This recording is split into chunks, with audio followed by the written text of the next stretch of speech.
ഈ ക്യാബേജ് പറിക്കാം. ഇതാ ഞാൻ വെട്ടിയെടുത്തു, ഇവിടുന്ന് വെട്ടിയെടുത്തു. ഇനി ഇതൊക്കെ കൂടാനുണ്ട്. ഇതൊക്കെ കൂടി വരുന്നതേ ഉള്ളൂ.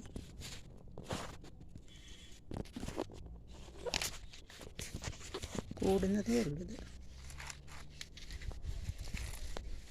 പിന്നെ ഇതാ ഇവിടെയുണ്ട്. ഇതൊക്കെ ആകുന്നതേ ഉള്ളൂ. നമുക്കിത് കൊണ്ടുപോയിട്ട് അരിഞ്ഞ് തോരൻ വെക്കാം. എണ്ണ ഒഴിച്ചു, കടുകിട്ടു, പൊട്ടട്ടെ. സവാള ഇടാം, പച്ചമുളക്, മഞ്ഞൾപ്പൊടി,